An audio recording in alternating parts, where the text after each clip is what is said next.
Me volto nesta manhã para a palavra de Deus que se encontra na carta do apóstolo Paulo aos Efésios. Para comigo esta porção das Escrituras em Efésios, capítulo de número 3, versículo de número 19. Estas palavras de Paulo pelo Espírito.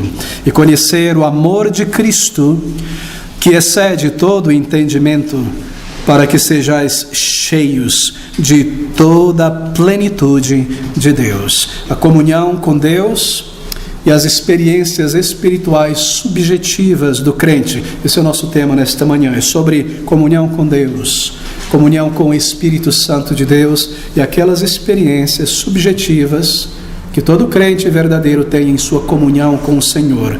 É a respeito, queridos amigos, da natureza da união espiritual do crente com o seu Senhor. Essa é uma doutrina cristã importante, gloriosa.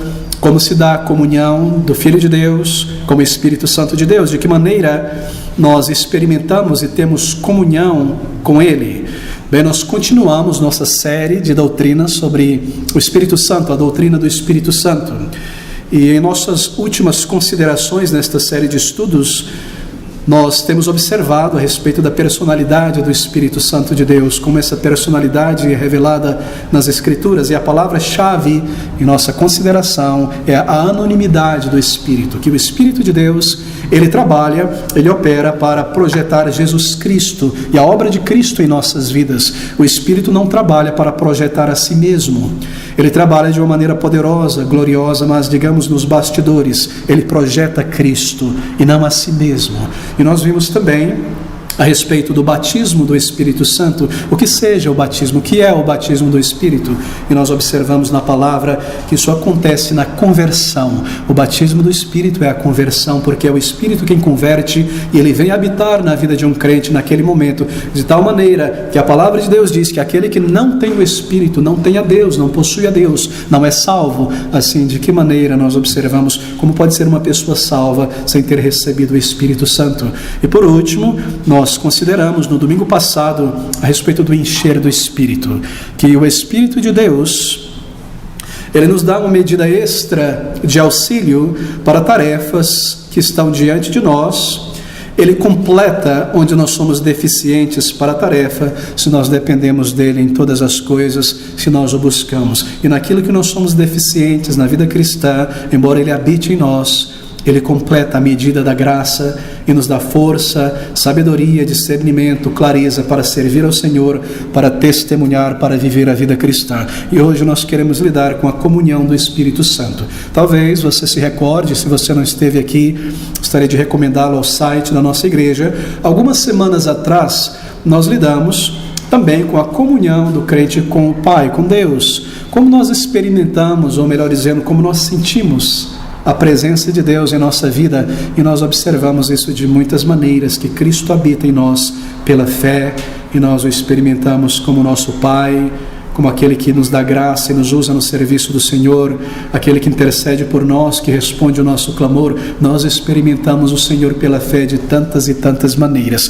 E o estudo, a consideração desta manhã é como que uma continuidade daquele primeiro estudo, porém o nosso foco será a comunhão do crente com o Espírito e as experiências espirituais ou experiências subjetivas do crente nesta comunhão pessoal com o Senhor. Bem, queridos, o crente, ele necessita desta comunhão com Deus através do Espírito Santo.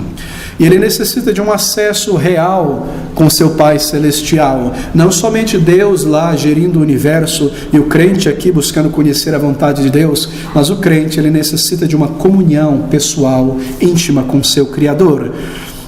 E esta comunhão é demonstrada na Bíblia através de uma intimidade mais próxima. Davi, no Salmo de número 25, busca esta comunhão com o Senhor. Em outro Salmo, ele diz que o segredo do Senhor, ou a comunhão do Senhor, é para com aqueles que o temem, para com aqueles que andam em sua presença, que buscam a comunhão com o Senhor. Mas, veja, e aqui está o grande ponto nesta manhã, em uma geração como a nossa, em que a palavra de Deus, infelizmente, é colocada em segundo plano, e a busca, ou seja, a busca pela comunhão com Deus, ela é muitas vezes substituída por busca por experiências espirituais, não é verdade? Em uma geração como nossa, evangélica, em que a palavra de Deus tem sido reduzida na estima dos crentes, em sua autoridade tem sido reduzida, e visões, sonhos, revelações, palavras proféticas e tantas coisas têm sido elevadas, e a palavra rebaixada, as pessoas deixam de buscar a comunhão pessoal com o Senhor, e esta comunhão do crente com seu Deus é muitas vezes substituída neste meio evangélico pela busca por experiências espirituais pessoal.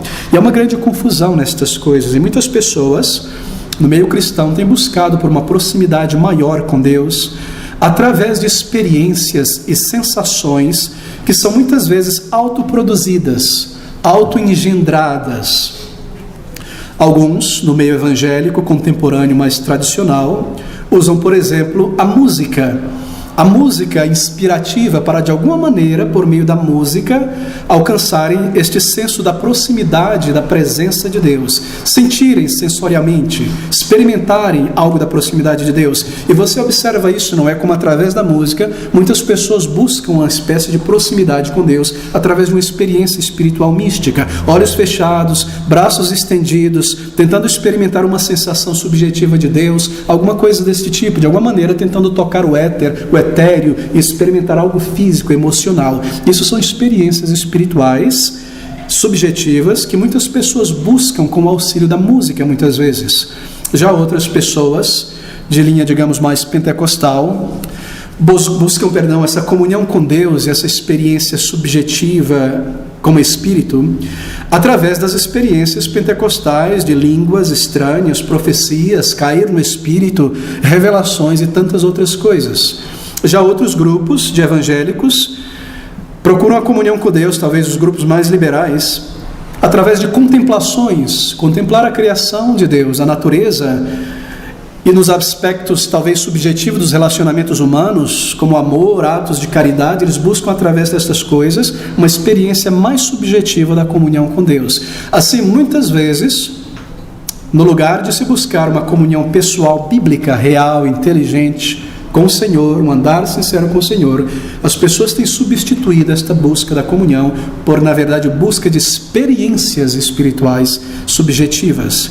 Outras pessoas têm buscado uma experiência de proximidade com Deus por meio de procedimentos litúrgicos, não é? Como inovações, mantras, orações repetitivas, ó Senhor, e você vê muitas dessas coisas do misticismo envolvido no cristianismo, mas de alguma maneira as pessoas tentam uma ponte, assim por dizer, de acessar a Deus espírito com espírito e receber ou experimentar alguma energia espiritual. Isso é busca por experiências espirituais subjetivas, mas nós não somos ensinados esse tipo de coisa na palavra de Deus. Nós somos ensinados a buscar comunhão com o Senhor, mas a comunhão com o Senhor em nossa geração tem sido substituída pela busca por experiências espirituais subjetivas. Mas, queridos amigos, todos esses canais ou fontes de experiências espirituais subjetivas que eu acabei de mencionar, de busca por uma proximidade maior com o Espírito de Deus, todas elas, na verdade, elas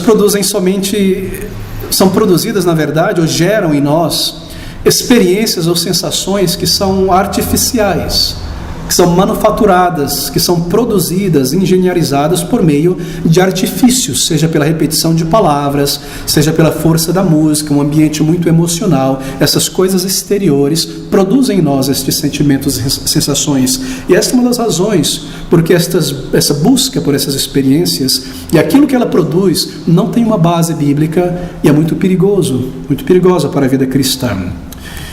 Muitas pessoas que não conhecem o ensino da palavra de Deus e a natureza da comunhão de um crente com o Senhor, têm se enveredado por este caminho místico. E eu creio que esta é a razão de todo o desastre na vida espiritual de um crente. E nós queremos considerar isso na palavra de Deus, porque esse é um tema muito importante. Conhecer o que a Bíblia diz sobre a comunhão de um crente com seu Deus promove sinceridade na vida cristã. Porque assim nós sabemos, então, como nos relacionar com Deus e como Ele se relaciona conosco, e o que vem de Deus, e que aquilo que nós sentimos e sabemos é do Senhor ou não. Bem, diante de nós, você deve concordar, este é um tema extremamente importante, não é verdade? Para a vida cristã, para a vida da igreja. Como é, amigos? Como é que se dá a proximidade, a comunhão com Deus? Como ela é experimentada por um crente? Será que esta comunhão pessoal de um crente com Deus acontece através de uma sensação que se sente no corpo? Será que é através de um frio na barriga? Será que é através de uma voz, um som audível dentro da tua mente da parte de Deus? Não, diz a palavra de Deus, porque esse tipo de experiência não é identificada na Bíblia. Será que a comunhão do Espírito Santo se dá em termos de um sentimento emocional muito elevado, fortíssimo? Quando eu ouvindo uma música evangélica, gospel, eu começo a sentir algo muito forte, muito elevado. Será que essa é o sentir, é o experimentar da comunhão com Deus? E nesse momento nós estamos em um momento de profunda comunhão com Deus. Sentir algo completamente do que qualquer outro sentimento ordinário, algo que vai além da razão. Será que é isso? De acordo com a palavra de Deus, não. Porque não há qualquer menção disso na palavra de Deus. E se nós queremos ser sola escritura, bíblicos, nós precisamos permanecer nos limites seguros da palavra de Deus, porque este é um campo muito perigoso. Não há qualquer indicação em toda a Bíblia que os sentimentos experimentados por crentes na sua comunhão com o Senhor seja de uma natureza sobre-humana, seja de uma natureza paranormal. Não há qualquer indicação de que quando um crente entra em comunhão com o Senhor pessoal, esse sentimento, aquilo que ele experimenta, seja de uma natureza sobre-humana, paranormal, além do humano. E nós devemos ter isso claro em nossas mentes, que os sentimentos reais e espirituais que um crente irá experimentar ao buscar comunhão com o Senhor não será paranormal, não será sentimentos fora da experiência humana. Todos esses sentimentos se encontram dentro da experiência humana, embora mais elevados, purificados pelo Espírito. E veja, esta é uma chave necessária para a compreensão deste tema. Que os sentimentos e as experiências que um crente tem em sua comunhão pessoal com o Senhor, em oração, na palavra, em sua adoração, não são sensações ou sentimentos paranormais, além do normal, fora de toda a experiência humana. E se nós mantermos esta chave, ela é bíblica, nós veremos agora, então nós temos uma chave para discernir entre aquilo que vem de Deus e aquilo que é o resultado de uma catarse emocional, debaixo de muita música, de muitas ideias e coisas como essa. Como discernir entre uma experiência espiritual real e experiências subjetivas, místicas, que não provém da verdadeira comunhão com Deus através das verdades da palavra de Deus? Bem, algumas pessoas, deixe-me pressionar este ponto na introdução aqui, algumas pessoas no meio cristão reivindicam, e você já viu isso na televisão, eu conheço muitas pessoas, elas reivindicam sentimentos extraordinários, experiências pessoais extraordinárias, que jamais foram sentidas, vivenciadas na experiência humana. Muitas pessoas têm dito ter passado, experimentado, reivindicam experiências que nunca foram experimentadas na experiência humana, sentido antes. Elas dizem coisas do tipo: eu posso sentir a presença de Deus, eu sinto a presença de Deus aqui neste lugar, eu entrei aqui, eu senti a presença de Deus. Você já ouviu isso? Você ouve isso hoje em dia o tempo todo. Você encontra esse tipo de frase, esse tipo de declaração em músicas, em cânticos, em louvores e mesmo hinos, veja você. E o que está por trás desta frase, desse tipo de declaração, é a ideia que uma pessoa pode experimentar a presença de Deus através de uma sensação muito distinta, como por exemplo quando você sente o cheiro, o aroma de algo e diz: esse é o aroma daquilo. Algumas pessoas fazem declarações desta natureza: eu senti a presença de Deus, dando essa impressão de que você sentiu sensorialmente a presença do Senhor no ambiente em algum determinado lugar, como se houvesse um sentimento, digamos, específico da presença de Deus, que pelos sensos nós podemos saber que o Senhor está ali, no sentido bem real de sua presença, algo particular. E essa impressão que é dada: eu sinto a presença do Senhor se manifestando aqui, eu posso sentir isso, eu vejo isso, eu sinto dentro de mim e vejo, e alguma coisa em meu corpo. Mas é importante repetir: você não encontrará nada do tipo na palavra de Deus. Estas coisas têm vindo para dentro da igreja de fora da palavra de Deus, sendo produzidas e construídas por líderes evangélicos. E se você deseja ser um crente bíblico, permanecer na palavra de Deus, onde Deus fala, a voz divina, o cetro da autoridade de Cristo neste mundo, o guia, a bússola, a luz de Deus para as nossas vidas, então você deve buscar na Bíblia O que ela ensina sobre a verdadeira comunhão de um crente com Deus é experiências espirituais, e não nas experiências humanas, o que elas têm experimentado. Isso é ser bíblico, é permanecer nas declarações do ensino da palavra de Deus. Bem, permita-me ainda mais um pouco continuar com este ponto. Muitas pessoas no meio evangélico, talvez foi a sua experiência no passado, não sei, têm tentado alcançar uma experiência da presença de Deus, algo que é engendrado, produzido por elas mesmas. Elas têm buscado experimentar comunhão com Deus, algo da presença do Senhor, através de métodos, de maneiras que elas próprias concebem ou que são ensinadas a ela no meio evangélico. E elas, debaixo muitas vezes de muita música gospel, eu não estou criticando ou reduzindo a qualidade técnica musical desses músicos, não, eles sabem o que estão fazendo, eles dominam a arte da música, o violão, o baixo, a guitarra, eles sabem como mesclar estas coisas e através da vibração da música mover você fisicamente, mentalmente. Eles sabem que o baixo tem ondas muito maiores que podem acelerar o batimento cardíaco, eles sabem como uma batida mais leve pode levar uma pessoa a se emocionar com a voz de fundo. Eles conhecem esta engenharia da música. Eu não estou criticando dizendo que eles não sabem o que estão fazendo, mas muitas pessoas têm buscado alcançar uma experiência pessoal de comunhão íntima com o Espírito, debaixo de muita música gospel. Então, ouvindo esta música, estes sentimentos que traz leveza, emoção, alguma palavra no meio da música também, elas começam a forçar emocionalmente, verbalmente, alguma sensação da presença de Deus. Elas fazem gestos e rostos e se introspectam, não entram para dentro de si, produzindo esse sentimento. É como uma pessoa que tenta produzir calor usando uma varinha, um graveto em cima de um pedaço de madeira, começa a esfregar até que calor seja produzido. Muitas pessoas procuram produzir um sentir da presença de Deus desta maneira, usando da música de meios externos, sensoriais, sentimentais, para sentir algo, para forçar algo, para se projetar para dentro de uma experiência de comunhão, supostamente de comunhão com Deus. E você vê isso muito hoje em dia. Essa é a marca característica desses meios místicos, muitas vezes. Olhos fechados, mãos levantadas, face torcida, balançando de um lado para o outro, projetando a mente, projetando os sentimentos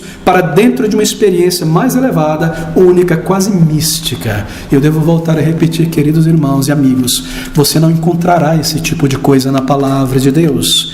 Esse é o tipo de exercício típico do pentecostalismo. Parece que a marca, o carimbo, o slogan principal do pentecostalismo, seja igrejas tradicionais, pentecostais ou neopentecostal, onde quer que o pentecostalismo entre, trazendo a música pentecostal contemporânea, você observa esse tipo de coisas. Pessoas que buscam uma comunhão maior, mais íntima, através de uma experiência subjetiva mística, auxiliado pela música e coisas externas. E você observa essas coisas. E eu devo dizer que, ao longo da história, foi através disso que o movimento pentecostal e suas ideias não bíblicas começaram a entrar em igrejas históricas, igrejas bíblicas. Me recordo, crescendo no contexto evangélico, 40, 30 anos atrás, como muitas igrejas bíblicas sérias, aos poucos começaram a ser levadas por ideias não bíblicas do neopentecostalismo, do pentecostalismo. E tudo começou através desta busca de uma experiência subjetiva da presença do Senhor. Eu não culpo muitos crentes, porque muitos crentes viviam em igrejas mortas, tradicionalmente mortas, dormindo no uniforme, que tinha uma ortodoxia boa, crendo nas doutrinas da fé, mas nenhuma compaixão por almas, nenhum desejo de uma vida consagrada ao Senhor. E essas pessoas viram no emocionalismo um meio, um escape para uma comunhão mais pessoal com o Senhor e confundiram experiências místicas subjetivas com a comunhão com o Senhor. Mas, queridos amigos, foi através destas coisas que muitas igrejas foram afastadas do caminho do Senhor, tudo começando assim no louvor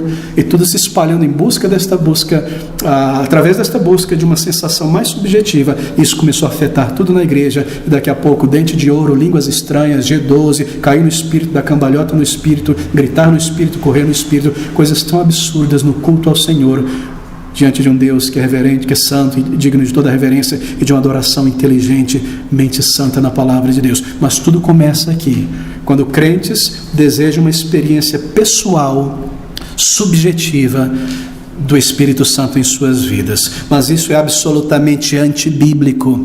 Crentes em Jesus Cristo, buscando experiências extraordinárias, fora do normal, místicas, projetando a si mesmo artificialmente para dentro dessas coisas, tentando engendrar as emoções para dentro de uma experiência não bíblica. Isso não é só não bíblico, como também perigoso.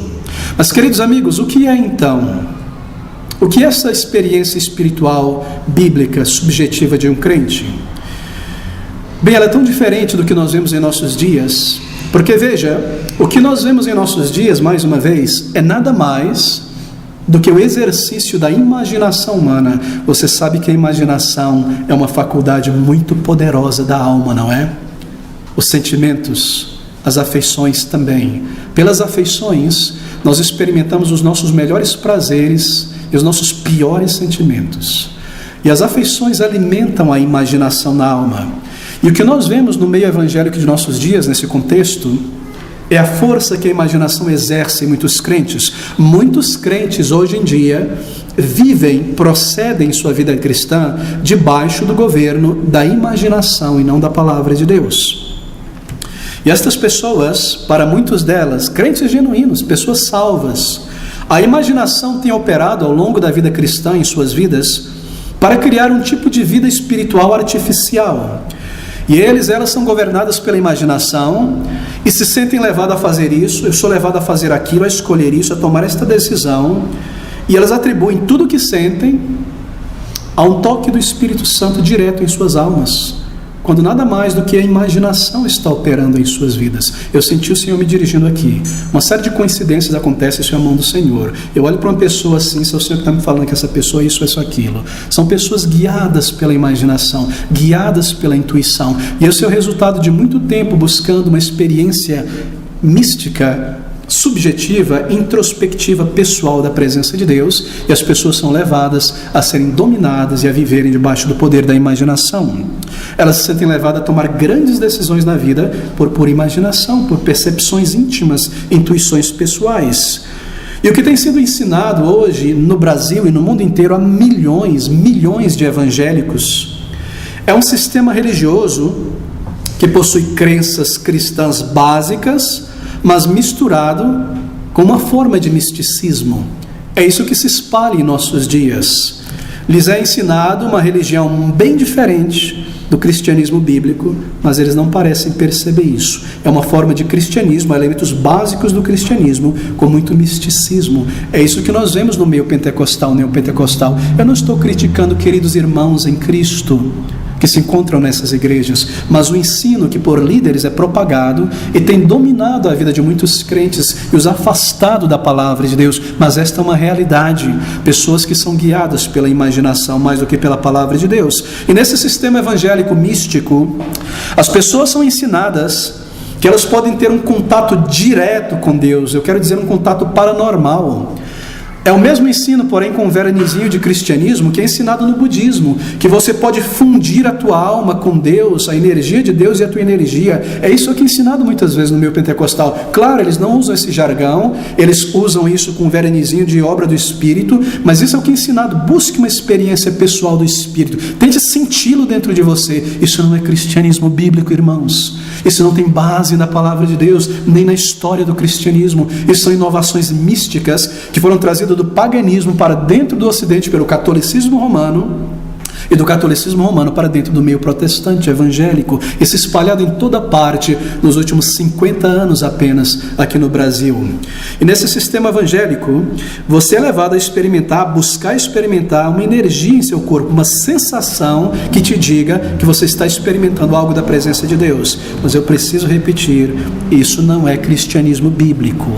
Isso é uma forma de cristianismo fortemente misturada com misticismo. E é por isso que em nossos dias você encontra centenas de milhares de crentes em Jesus Cristo confusos, que são controlados pelo sentimento, por impressões imaginárias e intuições supostamente vindas direto de Deus dentro do seu ouvido, da sua mente. E alguns casos mais tristes, muitas pessoas perderam o controle da mente racional depois de tanta força do emocionalismo, da música, de tantas coisas que diz a você, desliga a mente, deixa apenas a emoção. Eu tenho conhecido pessoalmente mulheres e homens que chegaram quase a perder as rédeas da razão e se tornaram pessoas estranhas, quase esquizofrênicas na sociedade, depois de tanta carga de anos e anos e anos, debaixo de coisas tão irracionais, casos tristes em algumas vezes, e passaram a ouvir coisas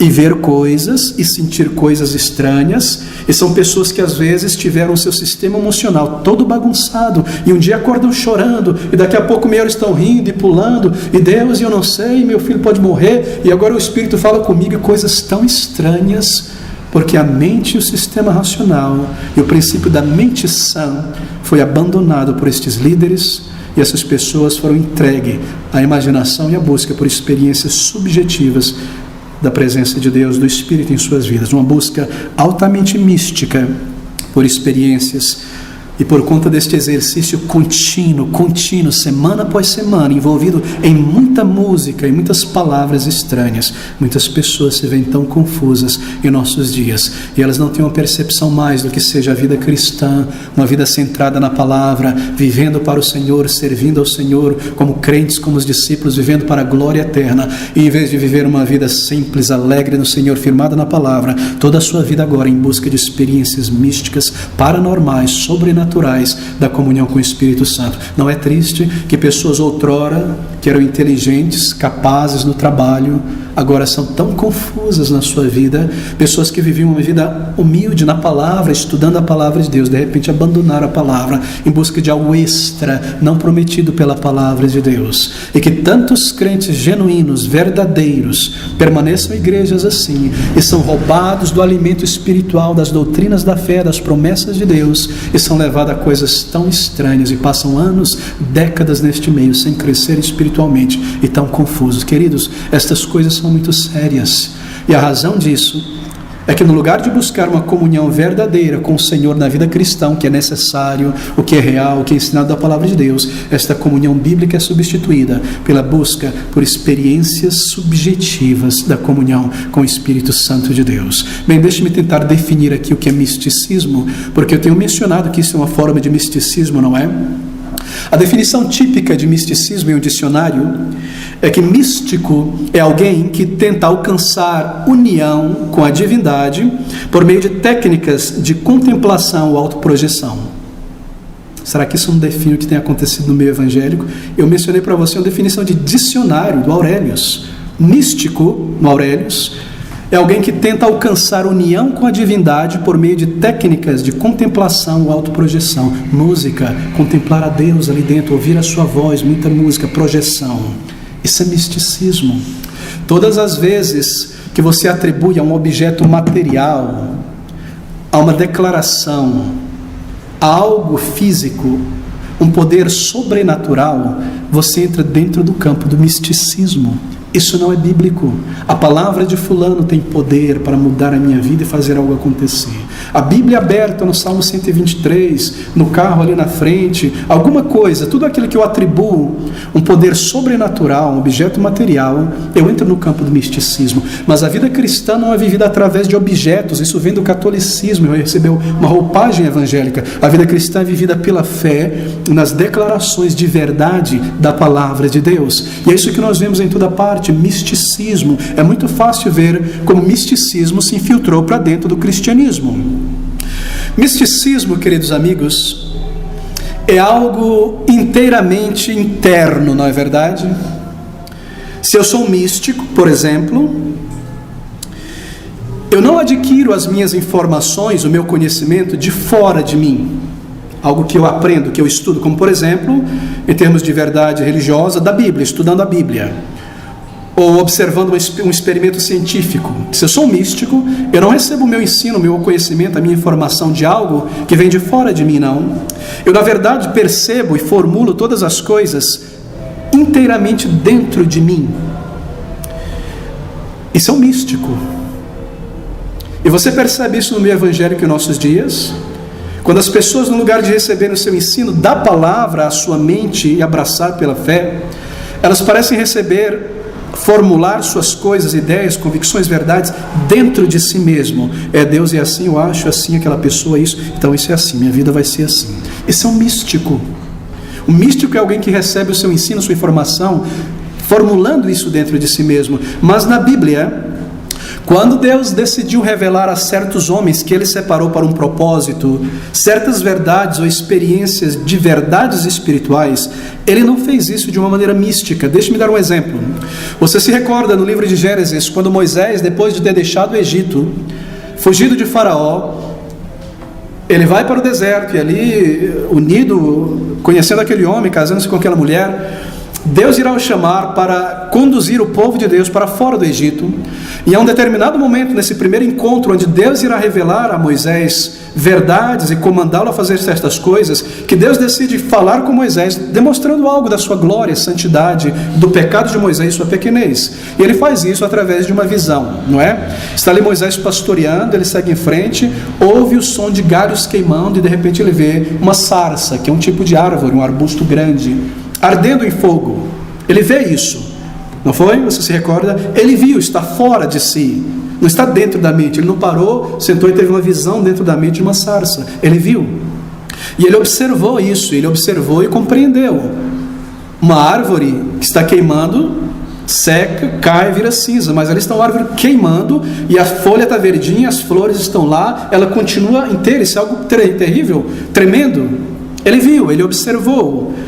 Ele não produziu este sinal, esta visão em seu cérebro, dentro de si mesmo, como místico. E quando ele se aproximou da sarça, ele ouviu, vindo de fora de si, a voz do Senhor, retumberando na concha de sua orelha, entrando pelos tímpanos e chegando à sua mente. Uma informação inteligente, verídica, racional, soando como algo inteligível, compreensível. Foi uma revelação de Deus lúcida, clara, audível, que foi acompanhada por uma realidade física visível. Veio aos seus sensos de fora dele, e ele entendeu, compreendeu e creu naquilo. Mas isso é o oposto do misticismo, porque no misticismo, ideias e realidades espirituais são inteiramente formadas dentro da pessoa. Eu sonho, eu visualizo essas coisas através de processos internos, são produto da minha imaginação. Eu formulo elas, eu imagino elas e tomo elas como verdade. O místico, ele vive em seu mundo particular, fechado, dentro de si mesmo, seus pensamentos, seus sentimentos, suas intuições. E nós vemos isso, queridos amigos, acontecendo no mundo pentecostal evangélico, onde pessoas adoram com seus olhos fechados, separando-se do mundo real e desfrutando de sua própria versão sensitiva, de uma experiência espiritual subjetiva. Ela se fecha em seu mundo próprio e começa a interpretar seus sentimentos e buscar circunstâncias, interpretar suas circunstâncias, seus sentimentos a partir daquilo. E de repente elas tomam decisões, formulam compreensões sobre uma pessoa, uma situação, baseado nisso, inteiramente dentro de si, e imaginam que isso é uma obra do Espírito Santo, completamente dentro de si. Bem, nós não temos aqui a intenção de ofender tais crentes, muitos são crentes genuínos e sinceros, mas são pessoas que adotaram esse estilo de adoração porque os seus líderes indicaram fortemente a ela que essa é a melhor maneira de uma união espiritual com Deus, e esse é o topo, a nata da vida cristã. Viver no Espírito é isso. Eles dizem, sentar, ouvir a palavra, não, eu quero sentir uma energia, usar a mente na palavra e aprender, não, isso é muito denso, maçante. Eu preciso viver no Espírito, romper em fé, andar nas alturas. E essas coisas para eles são interpretadas destas maneiras. E foram pessoas levadas a igrejas assim, pessoas que misturam, líderes que misturam crenças básicas do cristianismo com misticismo e criam suas igrejas e movimentos baseados nessas ideias, passando um para o outro, um líder para outro líder, e seguindo em frente e se espalhando em toda parte. Mas então chegou ao fim dessa introdução. Qual é então, queridos amigos, porque essa é a nossa pergunta, a natureza real de uma união espiritual com Deus? Como ela acontece? Eu não me refiro à busca por experiências subjetivas, mas comunhão pessoal com Deus real. De que maneira nós experimentamos a Deus, sentimos a sua presença, sabemos que Ele é conosco? Bem, o ensino da palavra de Deus é que nós experimentamos a Deus através daquilo que é revelado na Bíblia. É assim que nós experimentamos o Senhor. Nós aprendemos estas verdades da Bíblia com a mente. Nós cremos, nós confiamos e assim nós conhecemos e desfrutamos de Deus. Deus não usa qualquer outro meio para se conectar conosco. Ele tem poder para fazer isso, sim, mas Ele decidiu não fazer. E este é o erro de muitos crentes. Deus é poderoso, não engarrafe Deus. Sim, Ele é poderoso, mas também Ele é todo sábio. E assim o seu poder é operado de acordo com o seu plano e sabedoria. E Ele tem decidido que muitas coisas não seriam para a igreja inteira, como aqueles dons revelacionais e de sinais, e que a verdade seria contida na Bíblia, uma vez por toda entregue aos santos. Ele usa o seu poder de acordo com o seu plano e sabedoria. E nós aprendemos na Bíblia que a nossa comunhão com o Senhor acontece pelas verdades da palavra de Deus. É através do nosso entendimento e de nosso respeito e confiança nas verdades de Deus. Veja comigo o nosso primeiro texto em 2 Timóteo, capítulo 1, versículo 7. Algo muito importante aqui. 2 Timóteo, capítulo 1, versículo 7. Essas palavras: porque Deus não nos deu o espírito de temor, mas de fortaleza e de amor, e observe agora, e de moderação. Uma melhor tradução para o termo moderação é mente sã. Deus nos deu uma mente sã, uma mente controlada, sã, sadia, balanceada. No cristianismo bíblico, é com a mente racional e não com a imaginação, a intuição, que nós experimentamos a Deus. A razão, a mente, ela deve estar sempre em funcionamento em questões espirituais. Por exemplo, você não pode, segundo a palavra de Deus, adorar ou experimentar qualquer união com Deus, a menos que a faculdade da razão esteja operando. No momento em que você desliga a mente, você não está mais adorando a Deus. No momento em que você desliga as faculdades da razão, você não está mais adorando a Deus. Deixe-me tentar fazer um pequeno breve parênteses aqui. Pense sobre a anatomia da alma. O corpo possui uma anatomia, não é? Cabeça, tronco, membros, tecidos, órgãos, sistemas, etc. A alma também. Claro, nós não dividimos isso de uma maneira absoluta, mas de maneira didática, para compreender melhor como essas coisas nos afetam. A alma possui, primeiramente, a razão, a mente, a faculdade da razão, que é essa capacidade na alma de compreendermos as coisas, de pesarmos os prós e os cons, considerarmos. Essa é a faculdade da razão na alma.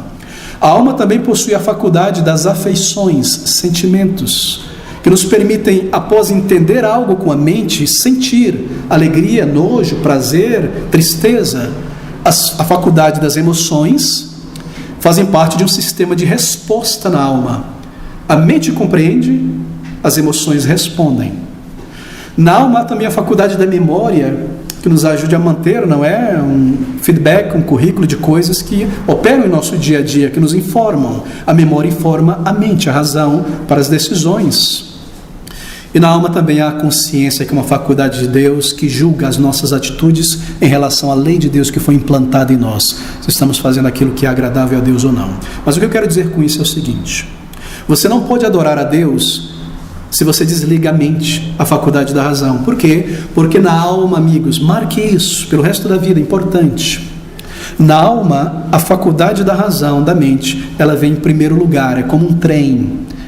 Na frente do trem vem a locomotiva, ela que empuxa, que ingere todo o trem, e os vagões vêm atrás. Pense sobre a alma desta maneira: a mente, a razão vai na frente e as demais faculdades atrás, sendo conduzidas pela mente.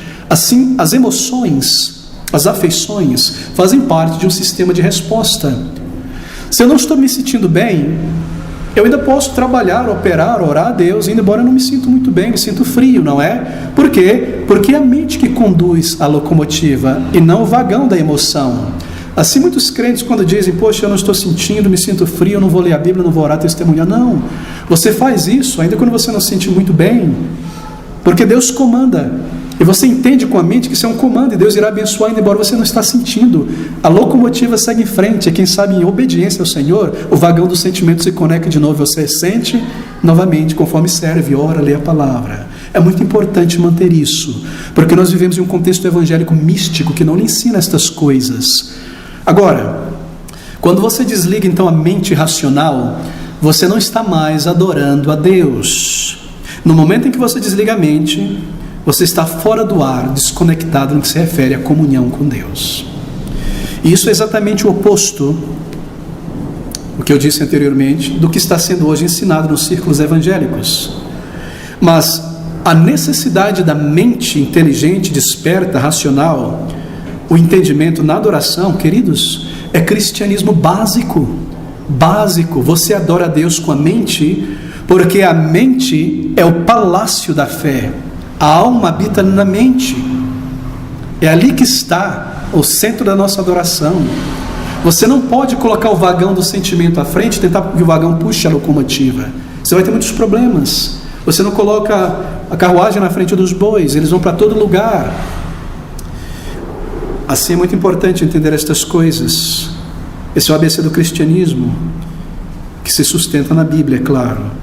No que se refere à adoração, à comunhão com Deus, uma vez que a mente está desligada, deixando apenas a imaginação e as afeições operar, sentimentos e intuição funcionando, você entrou no campo do misticismo, da introspecção mística, e passou agora a se envolver com falsas experiências e experimentos sensoriais místicos. O ensino bíblico é que você não pode funcionar espiritualmente com a mente desligada. O apóstolo Paulo, em várias passagens, ele ensina sobre a mente racional. Seja na oração, seja na adoração cantada, ou em qualquer outra atividade, ele comanda crentes a serem sóbrios, vigilantes. Deus nos deu uma mente sã, não descontrolada. Assim, tudo aquilo que é estranho, incompreensível, na adoração, no culto, não provém de Deus, porque a verdade de Deus é um mistério, mas é um mistério revelado e não oculto.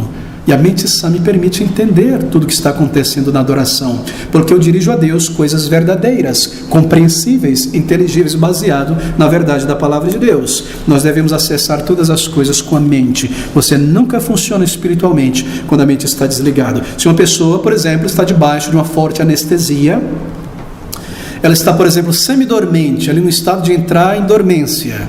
Ela está meio lá, meio cá, com um olho aberto, outro ali. Bem, essa pessoa não consegue orar conscientemente ao Deus vivo. Ela não consegue expressar a sua adoração, nem adorar a Deus ouvindo a palavra, porque ela está no estado anestético, quase dormindo. A melatonina está levando ela a esse estado. Ou uma droga, o álcool.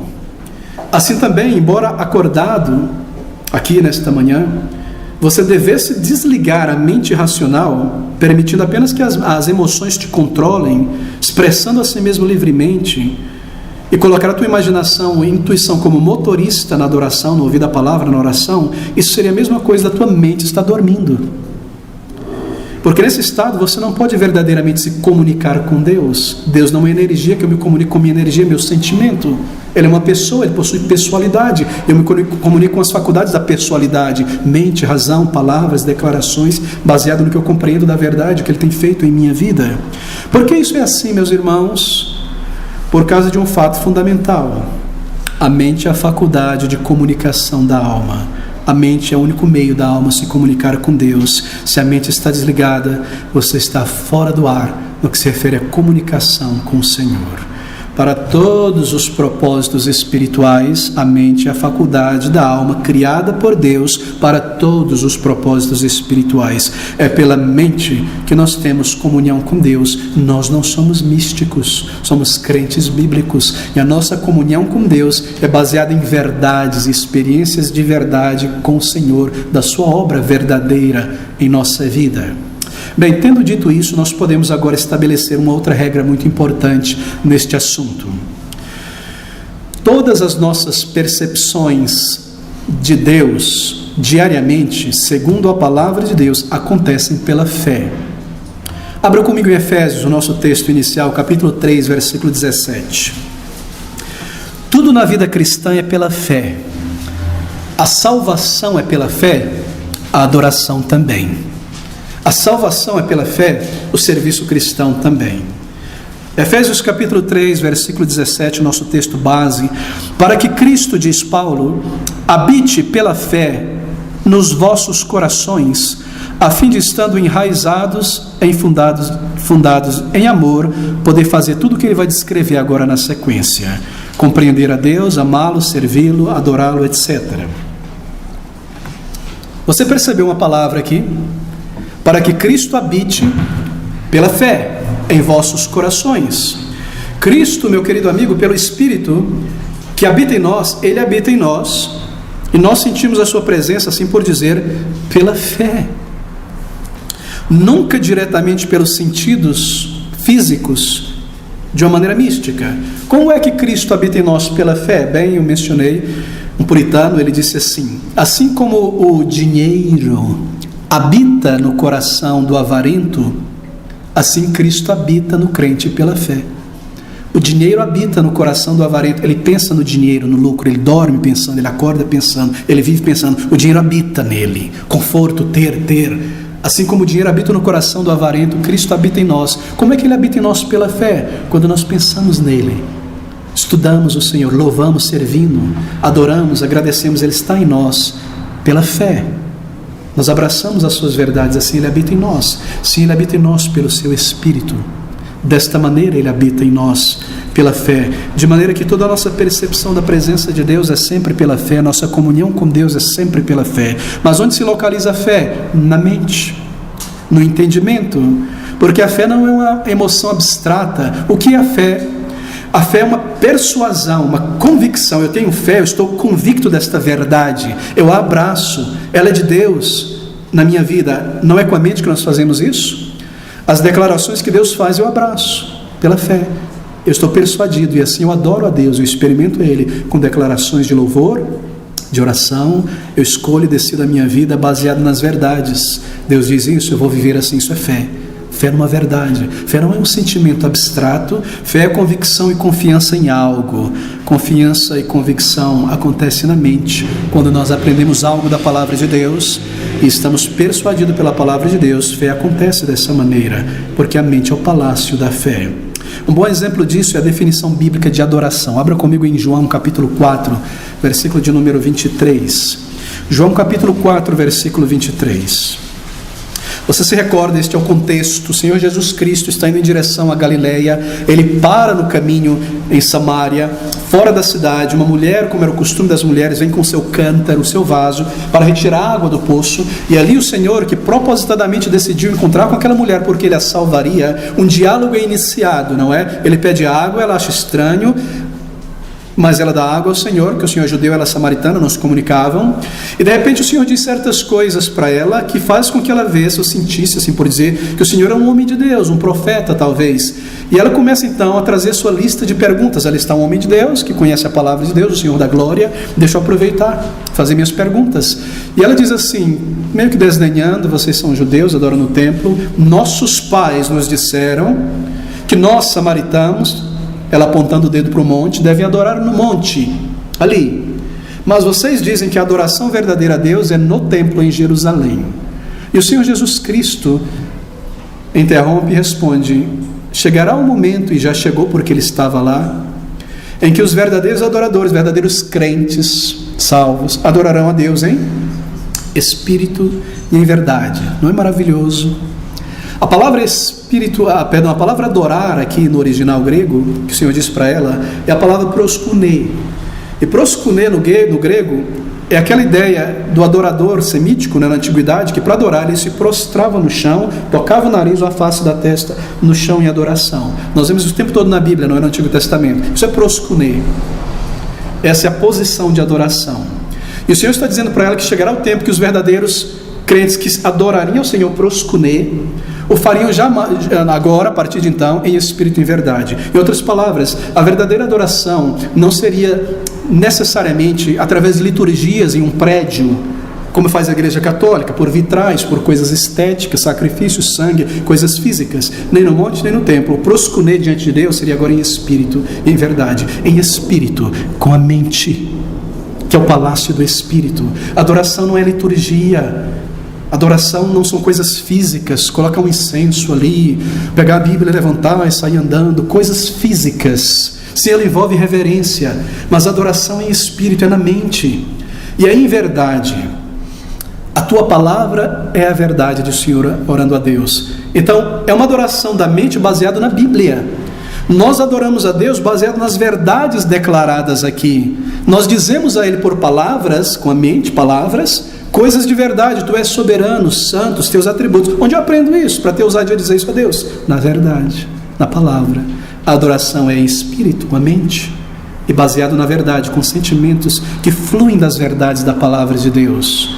É a mente que alcança estas coisas. Essa é a verdadeira adoração. Um instrumento morto não adora a Deus. De que maneira um piano, um violão adora a Deus, todo mundo sentado ali? Um piano não possui alma para adorar a Deus, nem um violão, nem uma guitarra. Adoração são pessoas salvas, congregacionalmente dirigindo uma adoração vertical a Deus, baseada nas verdades da palavra de Deus. De que maneira um teatro, um jogral, crianças, música, podem adorar a Deus? Ou um instrumento, para que 10, 20 instrumentos? Como a luzes vai adorar a Deus? Isso, na verdade, é um apelo ao misticismo humano para tentar afetar os sensos. Adoração é em espírito, com a mente desperta, baseado na verdade, em espírito e em verdade. Se você pode colocar tua adoração em palavras, então você está adorando. Se você não tem algo em tua mente para dizer, então você não está engajado em adoração. Você pode cantar louvores ao Senhor ou dizer o teu louvor a Ele. Você pode orar tuas petições ou apenas pensá-las racionalmente em silêncio, dirigindo ao Senhor. Mas se você não pode colocá-las em palavras, você não se engaja com Deus em adoração. Você está apenas fechado em si mesmo, em seus sentimentos, em sua intuição, sentindo, imaginando, como alguém que pega um chocolate e fica ali desfrutando. Isso não é adoração racional. Isso não é espírito. O espírito, a mente está desligado. Isso não é em verdade, porque não são palavras de verdade. É por isso que nós amamos os salmos e os hinos, porque são cânticos dirigidos ao Senhor baseados em verdades. Nós dizemos a Ele verdades com a nossa mente, e a emoção está ligada, porque quando eu declaro que o Senhor é um misericordioso Salvador, como eu não posso me regozijar sabendo que Ele me salvou? As emoções também estão envolvidas, é claro, mas elas vêm como vagão e não como carro-chefe. A mente entende a verdade e declara, e as emoções seguem juntos, com grande reverência, com grande alegria. Como os hinos moldam uma igreja, não é? E como a adoração contemporânea dissolve a igreja. A adoração mundana, dos ritmos, dos decibéis, do gel, da calça rasgada, do jeans, do pop, do rock, da apresentação, da projeção do ego. Isso é o mundo. É o mundo trazido para a igreja. Isso não é espírito em verdade. Ah, mas tudo quanto tem fôlego, louve ao Senhor. Sim, tem fôlego e inteligência, baseado na verdade, na palavra de Deus. Deus não é alguém que está sentado no trono, de baixo cruzado, observando nossas apresentações. Isso é bonito. Deus não é um esteta. Sabe, o esteta é alguém que ama beleza. Sou maluco por beleza, tudo que é belo, que maravilha. Não, Deus não é assim, querido amigo. Ele não está observando o jogral, a música, apreciando a arte. Não. Ele espera um coração transformado, declarações de verdade, obediência, submissão. É melhor obedecer do que sacrificar, e coisas como essa que nós aprendemos na palavra de Deus. Se você não pode colocar a sua adoração em palavras, então você não está adorando. Será que nós estamos transformando a oração e a adoração em uma atividade meramente intelectual, cerebral, ao dizer essas coisas? Claro que não. Porque na nossa adoração e oração, sentimentos são importantes, maravilhosos. Mas se os sentimentos não forem gerados pelos pensamentos inteligentes baseados na verdade, então são apenas sentimentos estéreis, emocionalismo. Você deve, na adoração, seja orando, cantando, lendo a palavra de Deus, ouvindo a palavra lida, estar consciente daquilo que você está direcionando a Deus. A regra é sempre essa. As bênçãos da comunhão com Deus vêm através da mente, do conhecimento da verdade. Eu conheço a verdade e sou liberto. A verdade me liberta na conversão, e ela segue me libertando ao longo da vida de emoções erradas, ideias erradas, falsas verdades. A bênção da comunhão é uma resposta da mente que mistura com fé a verdade. Então nós passamos aos sentimentos, nós sentimos, e nunca o oposto. Nunca uma busca por um toque direto da energia de Deus ou coisas como essa. Isso não é ensinado na Bíblia. Bem, isso nos ensina uma lição maravilhosa, não é? Que naqueles momentos que você não está se sentindo bem na vida, por uma enfermidade, a perda de alguém, dificuldades, Deus não mudou. Fomos nós que mudamos nossos sentimentos. E assim, embora os sentimentos estejam dormentes, você ainda pode adorar a Deus. e declarar o teu amor por Ele, a tua submissão, e orar ao Senhor, e louvar e reverenciá-lo, e pensar e meditar nele. Muitas vezes quando a emoção não está muito bem, mas se você faz isso em obediência, você está convicto de Deus, declara: não abandoneis as vossas congregações. Essa é uma verdade. Eu não sinto ir na igreja hoje, estou frio, mas ainda frio eu vou, porque a Bíblia comanda, eu devo colocar o meu culto sobre o altar do Senhor, a minha vida, o meu serviço. E quando você faz isso em obediência, o Senhor dá grande graça e as emoções voltam a funcionar também. Não é verdade? Você já experimentou isso em oração? Não estou bem hoje, tantas provações e dificuldades, não sinto nem orando, mas eu vou orar, meu Deus é real, é vivo, Ele não muda. E você começa a orar com a mente, dirigir a Ele palavras, e de repente o vagão das emoções se conecta outra vez, e você passa a sentir também, mas você nunca põe o vagão das emoções para guiar a tua vida. Sempre obediência à palavra, sempre usando a memória das bênçãos de Deus em tua vida. A mente é o palácio da fé e ela vem na frente. Que lição maravilhosa, é muito importante sentir, irmãos. É muito importante sentir, sim. Mas comunhão íntima com o Senhor nunca é uma descarga emocional debaixo de muita música. Isso não é comunhão com Deus. Nunca é uma visão, um sonho sonhado, uma voz ouvido na mente. Nunca é uma experiência além de palavras que não possa ser descrita. Apenas uma grande infusão de sentimentos, de emoções durante uma música, algo. Isso não é comunhão com Deus bíblica. É algo que passa pelo entendimento e então ativa as emoções. A comunhão com Deus, por exemplo, é como pilotar um avião. Pilotar um avião é algo indireto, não é?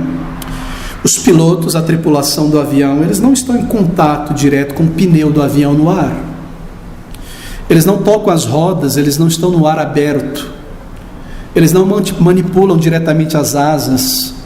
É algo indireto a pilotagem de um avião. Tudo acontece por meios indiretos, pelos comandos no painel de controle, não é verdade? Está ali aquele avião imenso, 2 andares gigantescos, toneladas e toneladas, na cabeça do avião, os controles ali, conduzindo o avião de uma maneira maravilhosa e poderosa, não é verdade?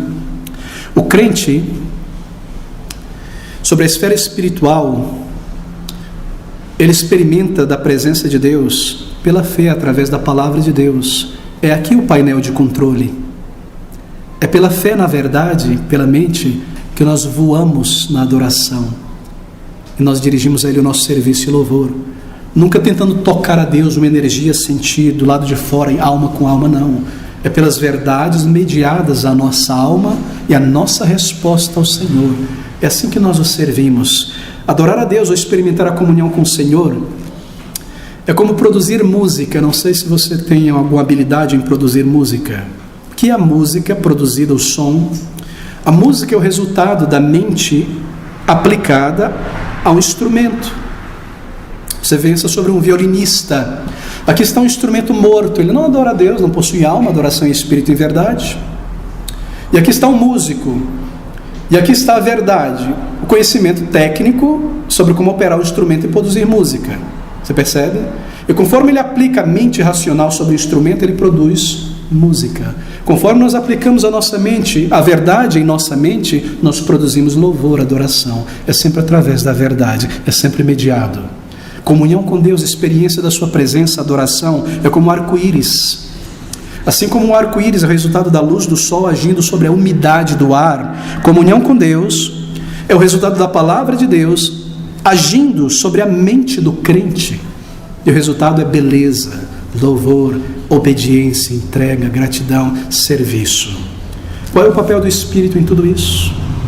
Ele tem um papel fundamental em nossa comunhão com Deus.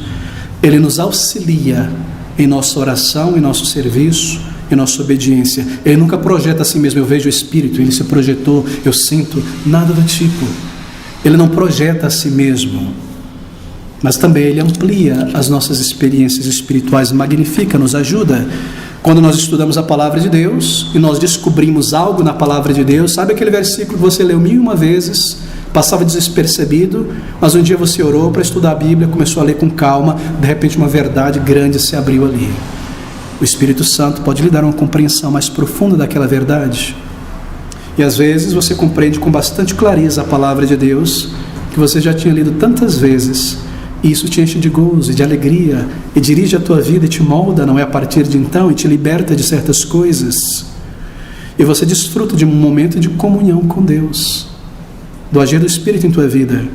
Mas isso não foram coisas paranormais, foram as experiências ordinárias humanas amplificadas pelo Espírito através da mente. Tudo isso acontece através da mente. Você compreende algo que o Espírito te ajuda a compreender e você se regozija. E o Espírito ilumina, ele esclarece a nossa mente, nos capacitando a compreender verdades. Mas ele nunca outorga uma nova verdade, uma verdade fresca, nunca revelada diretamente do crente. Deus revelou toda a sua verdade na Bíblia, ele determinou isso. Então ele nunca irá revelar uma nova verdade que não esteja na Bíblia, a mente de um crente. Ele não faz isso, ele não se contradiz. O que o Espírito de Deus faz é afiar as nossas mentes para nós vermos e compreendermos as coisas reveladas por Deus na palavra, onde é a verdade. É isso que ele faz. Ele não confunde as pessoas. Às vezes o Espírito pode tocar diretamente, mas não entenda isso errado. Ao orarmos em privado, por exemplo, em casa, e você ora com sinceridade, dirige a Deus teu arrependimento, tua afirmação, adora, agradece, intercede. Então muitas vezes ele te dá um sentimento muito mais profundo da proximidade dele, e aquela confiança e certeza de que o Senhor está te ouvindo e que as tuas orações serão respondidas. Isso vem de Deus. Ou em certa situação, Deus removerá, meu amigo, a tua paz e a tua alegria e o teu senso de segurança espiritual por causa de pecados não encarados, não confessados, não abandonados. Por ter ignorado a voz da consciência, permanecido do erro e ir em frente, e entristecido o espírito. Ou quando há orgulho, resistência à palavra de Deus, persistente, Deus resiste o orgulhoso. Então o Espírito tira a alegria da minha salvação, porque a alegria da salvação é condicional à minha obediência a Ele, não a salvação. Uma vez salvo, permanentemente salvos, diz a palavra. Mas a alegria da salvação é condicional. Davi orou, restaure-me a alegria da minha salvação. E por que ele faz isso, o Espírito? Para me levar ao arrependimento. Essa é uma obra dele. Ele faz isso e eu sinto que foi o Senhor que me fez ver o que eu fiz de errado, o que eu falei de errado, o meu procedimento entre o povo de Deus, etc. E às vezes, em certas circunstâncias difíceis, muito difíceis, Ele dará aos seus filhos perseguidos um senso muito maior das suas verdades e promessas e presença que causará grande alegria e grande paz no meio de situação muito difícil. E há também, não é claro, em Romanos 8,16, o testemunho do Espírito. Ele testemunha com o nosso Espírito que somos filhos de Deus. Como? Ele me faz ver que eu não sou mais a mesma pessoa, que Ele colocou em minha vida coisas que eu nunca desejaria e que Ele tirou da minha vida coisas que eu nunca conseguiria tirar. E assim Ele testemunha. Ele diz, você é uma outra pessoa, assim por dizer, eu fiz essas coisas em tua vida, eu te mudei, e o meu Espírito testemunha dizendo, a minha mente realmente, eu não sou mais eu, parece que aquela pessoa morreu. Ele testifica com o nosso Espírito na mente, que somos filhos de Deus, e você alcança grande certeza que Ele te amou, que Ele te salvou, porque você é uma nova pessoa, um novo caráter em Cristo. Mas isso não vem através de uma voz audível, uma visão, um sonho, não. Ele amplifica a tua mente, tua fé na palavra, a capacidade de perceber estas coisas. Como desenvolver então, deixe-me ser mais positivo nesta manhã para concluir, como desenvolver esta comunhão, aperfeiçoar nossa comunhão com Deus? Querido amigo, primeiro, mantenha sempre, a cada semana, o seu ministério pessoal de intercessão. Não há nada que te traga mais próximo de Cristo do que interceder diante do Pai, pela igreja, pelos ministérios, por vidas, por pessoas sendo evangelizadas, por irmãos em Cristo, pelas dificuldades nas famílias. Cristo Jesus é o grande intercessor. Ele intercede sempre. E quando nós intercedemos também por outro, nós experimentamos de grande certeza de que Ele te ouve também, porque Ele responde à nossa intercessão. Isso aperfeiçoa a nossa comunhão com o Senhor.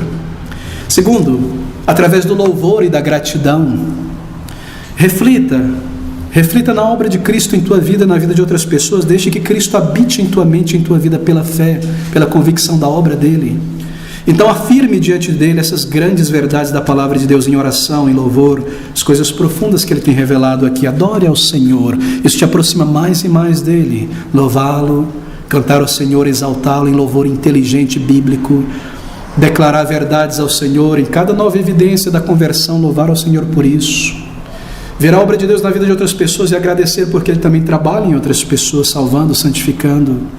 Terceiro, creia que Ele está próximo de você. Sim, Ele está próximo. Ele nos vê, Ele sonda a minha mente, o meu coração. De quantas maneiras Ele se mostra próximo a cada dia, me protege, me livra, me dá graça, o arrependimento. Qual diferente é o ensino da palavra de Deus sobre a comunhão, as experiências subjetivas do crente com o Senhor, do ensino místico, ocultista, ideias pentecostais que têm se infiltrado por toda parte. Desligue a mente.